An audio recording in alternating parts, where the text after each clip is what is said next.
We have gone through some bumps along the road as a performance marketing agency focused on always the conversion, and I think our perspective of YouTube has shifted over the years. What I see a lot of brands doing is using YouTube as demand capture. I think it certainly lends itself much better to be used we actually had a good call with the measurement team over at Google. We had a good conversation there about how to generally, in terms of how we're segmenting things, we've changed our approach pretty significantly with YouTube, and any kind of broader awareness effort. You have to make sure that you're putting a reasonable investment behind it. Otherwise, you're not going to get statistically significant enough results to measure. My absolute minimum is typically.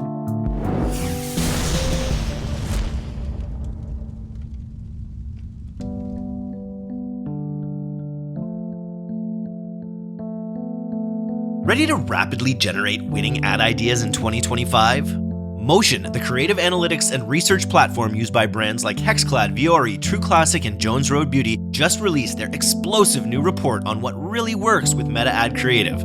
This report is more fact than feeling, featuring never-before-seen insights from Motion's analysis of $100 million in ad spend, a survey of 500-plus ad experts, and deep-dive interviews with some of the most elite performance creative teams in D2C, including experts like Nick Sharma and Sarah Levinger. What's inside? The 7 biggest creative trends for 2025, including how humor is making a comeback in ad creative, the rise of earned nostalgia, and the ad trends that will help your brand stand out this year. This report is packed with real ad examples, new data, and novel techniques, from making AI-enhanced creative concepts to bleeding-edge creative ideas for advanced teams. Get your free copy now at motionapp.com/creative-trends and start rapidly creating ads that get attention and scale. It's all killer, no filler. We've got our hockey talk out of the way this time already. And today we're ready to talk about some of the technical aspects of YouTube marketing. YouTube is such a hot button topic these days for brands that are looking to grow their top of funnel, I think, in a way that they might not be used to being able to do on the Google suite of products if they're not using YouTube. YouTube's like an intent capture platform of intent that already exists.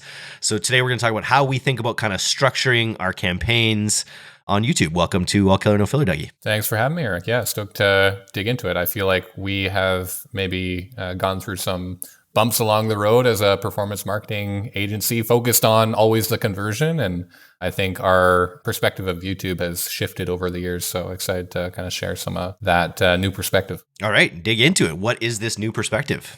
Yeah, so I think what I see a lot of brands doing, and what I even myself have done years in the past, is using YouTube as demand capture and equating it to the same level of conversion performance that you're looking at on search, shopping, and PMAX. And I think just it's a different platform.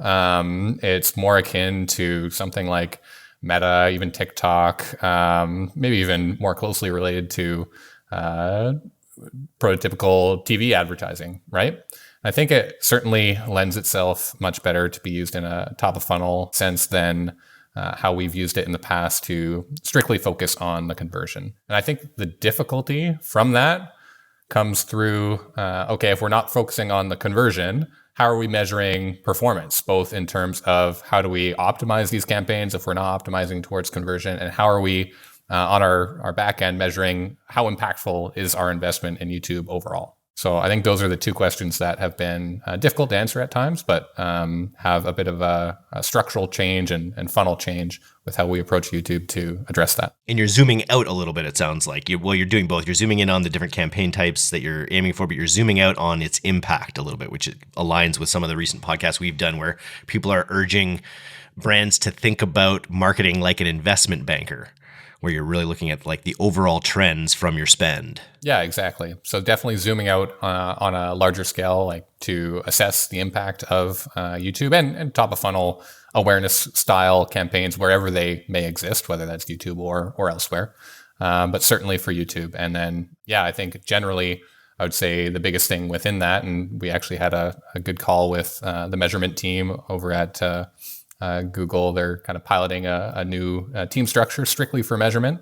It's going to be rolling out to agencies in Canada shortly here, but we had a good conversation there about how to measure some of this YouTube effort and the incrementality of such and different ways to go about it. This isn't on your notes here, but I'm curious, like, what are we on the brands that we are running YouTube for? What does the split look like in terms of allocation, demand generation versus demand capture? Yeah. So when you're asking that question, are you thinking like comparing search and shopping campaigns to YouTube campaigns, or within YouTube campaigns, our breakdown of like awareness style campaigns versus YouTube style conversion campaigns? That's interesting. Let's dive in on your notes here. And we're talking specifically, I guess, within YouTube. And then we can maybe talk broader after that about where it fits in within the whole Google suite. Cool. So I would say our breakdown for existing YouTube clients for more awareness style YouTube campaigns versus conversion style YouTube campaigns, it's probably 80% awareness, 20% capture, or even potentially 90-10. So the vast majority of spend going more to awareness than it is to campaigns focused on conversion. We do certainly see YouTube as having efficacy for like targeting big enough add to cart audiences and trying to push them across the line for a purchase. You certainly see efficiency there if you've got good creative. But generally, the focus is more so around reach and getting eyeballs in a very engaged platform. Cool. I would also say generally in terms of how we're segmenting things, we've changed our approach pretty significantly on that front. So what you're talking about in terms of demand capture is what we would consider action campaigns. And those are people who have showed some level of intent towards a purchase, whether they've added to cart, we're measuring performance there by more typical metrics for performance marketing agencies like CPA and the volume of purchases that are coming through. So around 10 to 20% of our campaigns are built towards that. But the other 80%, 90% is more these upper funnel segments that we're building. And I think the most important thing as we're building these upper funnel segments is we're trying to aim the user towards the next desired action. And we're excluding the audiences beneath that segment in the funnel from that targeted segment. So if we're targeting, for instance, the easiest example is someone who's never heard of us. So we've got no direct ability to bucket a user because they've never viewed an ad or never reached site. But we're making sure that if they've never viewed an ad or reached site, we're excluding people who have viewed an ad or reached site because those are users who are further down our funnel than they would otherwise have been. So, and then that applies to people who we're targeting who have some level of awareness, but they haven't quite shown enough intent, right? So people have viewed an ad, but they haven't reached site before. So now we're excluding just the people who have reached site from that type of targeting. Further down, looking at PDP targeting. People who have visited a specific PDP, we're then making sure that we're excluding add to carts from that audience as well. And that's something I see a lot of problems with advertisers on YouTube doing currently is they think they're targeting a lot of top of funnel. They're saying, hey, I'm doing some content targeting at top of funnel for awareness. And then you look at the new to returning users coming through GA4 as an example, and there's a good chunk of returning traffic. And that's because if you don't give Google guardrails, it's going to automatically kind of gear itself towards the warmest traffic. We see the same thing happening. We've talked at length about brand terms coming through prospecting campaigns and brand terms and PMAX campaigns and the like there. And then are you, okay, that makes sense. The reason why you'd segment this out. So you just get more efficient. You don't let Google take the easy path that it wants to all the time towards warmer traffic. And then are you also serving different ads and sending to different destinations depending on where people are in this funnel? Yeah, and it's a different goal for each portion of the funnel, right? For someone who's never heard of the brand, you're not necessarily trying to get them to click through and then add to cart in that first visit. You're just trying to make sure that you serve them with content that is geared towards someone who's never heard of the brand before. Give them your brand identity off the bat. Maybe send them to your homepage. When they've had a view, maybe you're trying to get them, the next action is to get them to click and to view a specific PDP. And then you're making sure that you're tying the content, not just the landing page, but the creative that you're serving them to the specific portion of the funnel that they're in. It's not always going to be exactly perfect, but what I also see as a problem is people build all these buy now type creatives that we launch at the bottom of the funnel because we're trying to get someone from an add to cart to a purchase. And we launch that to people who have never heard of the brand before. You're telling them buy now, when they've never heard of your brand. They don't know anything about your products or anything like that. And they're supposed to be convinced to buy that product on that initial touch point.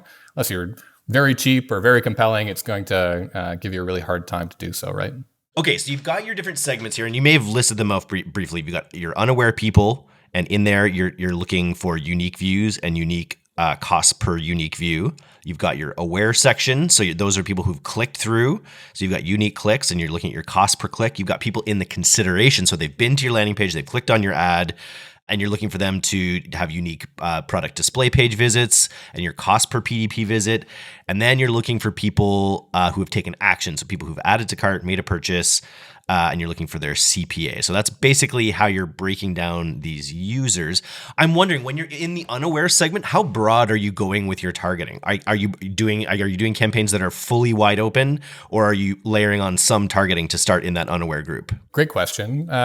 Certain products, I would say, do align themselves with broad targeting. It's not something I'd recommend for every brand. What I do really like for that unaware segment is content targeting.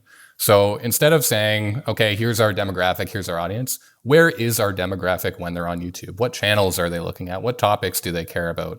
That kind of thing is allowing you to have your first touch point with a brand or with a customer be tied to something that they're actively having an interest in. And you want to make sure that your creative also speaks to that content that you're placing on. Easy example, and I see this all the time. I'm a one-time golfer, but I watch a bit of golf YouTube.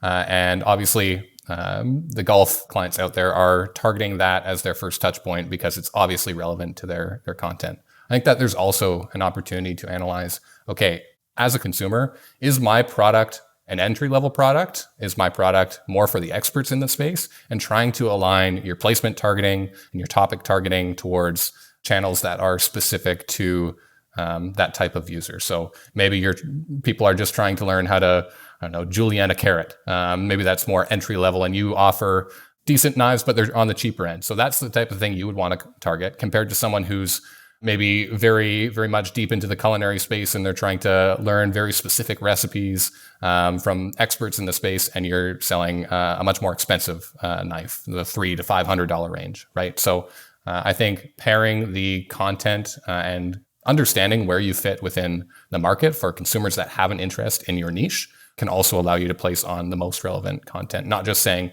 hey, I'm a knife, I'm going to show up on all the knife locations possible. Hey, how can I consider where I am within the knife niche and make sure that I'm targeting the most relevant content as possible? Okay, and you mentioned this, so unaware is where the bulk in this funnel, unaware is where the bulk of the spend goes, because that's where the massive, 10x amount of people are. And were you saying sort of it was like in your unaware section, it was like 80%, and then your aware, consideration, and action all kind of split that 20 that's left over? Yeah, so I was considering anything outside of that action phase. So we're not targeting a purchase conversion as that 80 to 90%. I would say around 60% is true unaware. And then we're trying to do a bit of retargeting in that 20 to 30% range for people who have shown some level of intent. Either they've viewed our ad, they've started to click our ads. And when we look at unique PDP visits, so that doesn't necessarily have to be the buy all end all for your consideration segment. It could be spending X amount of time on site. You're really just trying to make sure that they're taking a post-click action that is indicative of intent.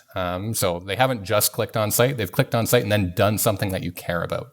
And you've identified actions that you care about that lead to valuable customers. So in that unaware section, what you're saying you're not driving to a purchase objective. Are you just driving to like an engagement objective in that portion? Yeah, exactly. So you're trying to make sure you're measuring the efficacy of your creative through engagement. You're making sure that, when you look at these lower funnel segments as well, so you've taken a user from view to click to interacting on site, are they actually at a decent rate becoming unaware to considering the product? If that rate of going from unaware to aware to consideration is low, that's another flag that, hey, maybe I'm not targeting people in the right way, or maybe my content isn't aligned enough with the unaware audiences that I'm going after as well. And then once you're in that consideration, or you're beyond consideration into the action phase, are you almost always driving them directly to the PDP versus to the homepage? Yeah, typically. There are some brands for sure that we have success with either, and it can be better to send to a homepage if you don't have any specific indication. Say you've got a bunch of different types of products, right? You might not want to send, if you offer apparel, You might not want to send directly to a jeans PDP if you don't know that that person has specifically spent time on that PDP. Ideally, you would set up your targeting so that, okay, this person has jeans intent. I want to send them jeans content and then have them end up on a jeans PDP. But that isn't necessarily always the case with your abilities to target these retargeting segments. Okay, you've got a note here about search lift. Yeah, so zooming out, we've talked a little bit about how we're kind of analyzing the different segments of the funnel and how we're looking at primary KPIs for how we're optimizing within the platform itself. But even within all that, how can we verify that our ad dollars, if they're not going to purchase conversion, that they're having some impact on the business in a positive way overall? And there are a couple ways to do this. You can partner with Google. They have brand lift studies, 10K minimum of spend in a 30-day span for the US, 15K in Canada, all of that in USD. But what I think is the most effective is using brand search lift. So analyzing, okay, my brand, and it'll take some time, but analyzing the search volume for your brand and tracking that over time as you've invested in awareness efforts. Because people typically will come to Google to find your brand. They're not necessarily going to click on an ad to reach your site every single time, right? You should see over time brand search growth. And that's a really strong metric, I think, in terms of how to reconcile efforts towards awareness that aren't necessarily attributing direct conversions and growing your business. So brand search lift is a really big piece, and brand search volume overall is something that I recommend people tracking rather closely. Very cool. And you're noting here that Google is coming out with a media mix analysis tool. Yeah, so they're working on their own internal MMM option, and then also media mix measurement. Yeah, got it. They're also coming out with some multi-touch attribution opinions as well. There's obviously a ton in the space, Triple Whale, North Beam, the like, and they're coming out with some recommendations and opinions on how those interact with Google. So it'll obviously be slightly biased coming from Google themselves, but curious to hear what those opinions are. Again, we got a slight sneak peek on that the other week, but waiting to hear a little bit more from them as well. I'm curious, what are the conversations like with the brands? Because we've been, this Google department's been going for a long time, as long as Pilothouse has been going. And we've got a lot of clients that we've been working on for a long time, I feel like. What are brands' opinions? So say they've got like an established campaigns running on all of Google Suites and maybe they haven't dabbled as much in YouTube. Is that the case? Actually, are there a lot of brands that really focus on the other aspects of YouTube and are now looking at getting into YouTube? Where does YouTube, in our clients' minds, where does YouTube play, and how much are they willing to dive into it with us? Yeah, I think it's a bit of a mix. I think you've got some clients that have dipped their toes in and then they're like, well, it was either too low scale or it didn't really equate to the performance I saw from search and shopping. Therefore, I'm not really into YouTube. And then you've got other people who are like, man, it seems really interesting. Obviously, it's way sexier than search ads, right? Like you get a full 30-second, 1 minute long video. That's way more exciting.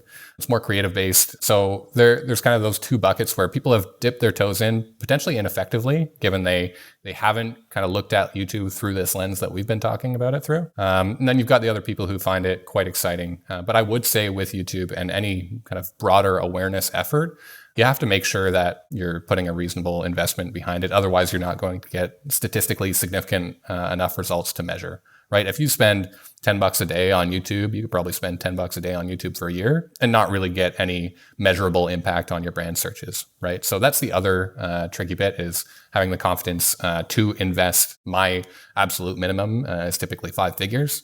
That allows you to unlock brand lift studies as well. You could take them with a grain of salt for sure. But that 10K as a minimum for YouTube is pretty much where I start. And that, depending on your brand stage, might be workable for you. It might not, depending on what other investments you have going on. It's really interesting. This whole season of D2C podcasts, I'm talking with people who are doing interesting things top of funnel to create halos at the, across their organization and increase conversion rates down the funnel, increase people in their funnel. And there's all, like, I was just did the podcast with Built, and it was Spencer Toomey talking about just having Built on Mike Tyson's trunks during that terrible boxing match, and how he's confident that it is driving brand awareness, and that it really did. And it's like the most untrackable thing in the world. When you compare that with what YouTube does provide, where you, especially when you're thinking about it this way, it seems like something that people should have a little more confidence in investing in, considering it's all part of the same suite in a way, right? And we all know how big YouTube is in people's lives these days versus something like TV even. Yeah, and I think the difficulty comes from, like, that example you gave is one impactful moment where you can very starkly determine, okay, this was the moment that launched and it got a ton of eyeballs in that period, right? Whereas YouTube, you're probably not investing, if you're a new advertiser, $200,000 in your first month of advertising on YouTube. You're spreading your budget out over time. So it's not that instant gratification of that halo effect, right? It's going to be measured over a 3 to 6 month period, probably, if not longer. So it can be difficult to kind of wait for those results. I think that's part of the difficulty with the platform as well. Not that I think it takes away from its capabilities, but I think that's why I see some hesitation around levels of investment there. I think we were going to have Adam on, and maybe we'll have him on at a future date to talk a little bit more about the creative side of things with this structure. But I've seen, again, just even the past couple of days, like Taylor Holiday tweeting out examples of really branded mood board style, story driven, high quality creative. And I feel like this, breaking it down like this, when you have this unaware section, there probably is that opportunity to do more interesting artistic storytelling at that highest level. Is that something we're experimenting much with yet? I guess it really depends on the client. Yeah, it certainly depends on the client, more so with our higher spenders, right? Like, you have to warrant the cost of developing that creative, right? Your average client can't necessarily afford to build a studio, a department for filming that creative and making that content. I will say that there is also an additional component for organic on YouTube, right? Like, it's not just paid YouTube that has an impact on your business. If you can start to grow an organic presence on YouTube, you're looking at, okay, what queries do people look at for my specific niche? How can I answer them? Education and entertainment. Storytelling is a big one for these unaware consumers, because you're trying to get them to resonate with your brand in that initial touch point. You just want them to care a little bit, care enough to watch the whole thing. You don't necessarily have to get them to come through and consider a purchase on that first visit, but certainly the recommendation from Google as well is to build those stories. And it's just higher level marketing, which is something that we're trying to bridge the gap between performance marketing, which is focused on conversion, and trying to have the halo effect, bring those conversions up by doing some of this more top of funnel work. And again, that doesn't necessarily have to just be paid, it can be organic as well. I also reiterate something from the Motion podcast we did a couple weeks ago. It's like, if you can make them laugh in a relevant way towards your brand, right? If that is another great way to like set the hook of awareness or brand build. If you can actually make someone chuckle, it can be good as well. Yeah, absolutely. It falls under that entertainment side of education and entertainment, right? Yeah, I'm always impressed when an ad can make me smile or chuckle, because some of them certainly try and fall flat at tone deaf marketing. But a lot of those over the Super Bowl. A lot of ones that are just like the one where it's like Seal and he's a seal. Like, okay, like you've just jumped too on the nose. Yeah, you've jumped the shark here. Commercials, but some of them were quite good. It's funny, I just saw, it was a friend of mine, Tim Bird. He's the godfather of Facebook marketing. Shout out to Tim Bird. He, back in 2015, 2016, was talking about this method for Facebook advertising. Mainly worked really well for like restaurants. And I don't know if you could get away with calling an ad technique this nowadays, but it was called carpet bombing. Basically, it was the idea that you blanket a region in low cost per view campaigns, and then you retarget people based on the percentage of the video that they consumed. So the more they watched it, the more engaged they were. Is that something that gets into play in the YouTube environment as well? Yeah, it's kind of almost inherently built into how we're segmenting those different portions of the platform, right? Like, if we're looking at the unaware targeting and we're kind of gaining those unique views, a view is someone who has spent X amount of time or X amount of percentage of the video being consumed, right? And then those people are the ones that we're focusing on the retargeting on, right? So we're not retargeting to people who didn't engage with that initial touch point. So yeah, I think it's very much relevant and almost inherently built into the structure that we've tried to reformat towards. And now it just has isn't called that terrible name. Cool. All right. Well, thanks for coming on today, Dougie. We've got this will come out next week, so this will be after this Four Nations final, Canada versus the U.S. Tensions could not be higher. We'll see if the Americans boo the old Canadian national anthem the way we were nice enough to do in Quebec. But hopefully, cooler heads prevail, and it's going to be an interesting game. Yeah, winner takes the country, I guess. Winner takes the country. They could become the 10th? How many provinces do we have? I guess I should know that. They'll become one of our territories. 13? 13. They'll become our 13th province. I should know that too. You heard it here 12? first. I just think we should break off with Oregon and Washington and just do the whole Cascadia thing. That'd be good. We'd have the best pot, that's for sure. Yeah, I mean, for hockey's sake, we'll want Minnesota, right? Oh yeah, if we can bring in Minnesota, that would be pretty good. Okay, cool. Well, I'll start hatching plans for that. I'll just be glad when it's over and I can stop getting trash talk from all my American friends. It'll be great. Who know nothing about hockey. I had a friend reach out the other day. I'm like, do you even know what an offsides is, buddy? You're trash talking me on this Canadian. Do you even know any of the rules? Like, it's great for the game, though. I'm glad so many eyes are on it. Way better than the All-Star game. It's awesome. And I'd heard that actually hockey is really facing an uphill climb with like TV viewership in the States. It's actually been diminishing quite a bit. So hopefully this does buoy it back up because it is the best game on earth. Oh, I'm with you. Nice. You don't have to. Yeah, I won't have to fight you on that one. Preaching to the choir. All right, brother. Talk to you later. All right. Thanks, Eric.